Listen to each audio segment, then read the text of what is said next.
Well, what attracted you to the Casper job? Most importantly, Chuck and Myra Heeman. They're like family to me. They gave me my first head coaching job down in Klamath Falls, and then we transferred over to Medford. So they started two new programs from scratch. They did a great job. They treat us like family. They get the community involved. The family atmosphere is just really what I'm looking for, And Medford, is a good thing, but it's a little more business and less family.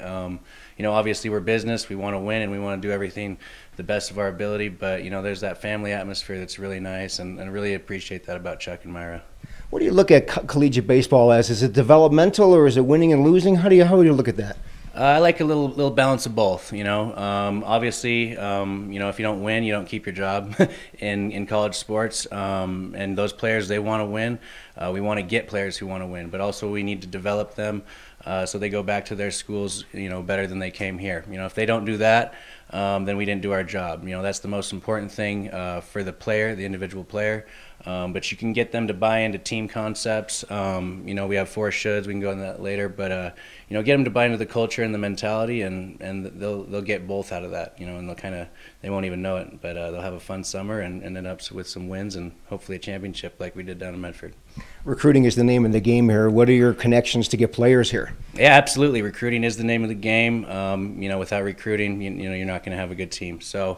I'm going to try and get some local guys. It's going to be a little harder for me being a West Coast guy in Oregon, but we've started to get some connections over here with North Dakota. I have already a connection with Nebraska, so we'll get a few of those guys. We already got Oregon guys signed. Trying to get an OSU. We have UC Riverside guys signed. UC Santa Barbara, Utah, University of Arizona, San Jose State. And then trying to get Washington State and a few other schools. So, all those schools said Purdue also. So all those schools said they're going to send us guys, and we're just looking forward to keeping those relationships that we started the last 6 years that we've had as coaching in the West Coast League and Great West League, and bring that here. And Division I players are nice, but it's not essential, is it? No, absolutely not. On our last year's team, we had a couple guys from Campbellsville, a couple JC guys.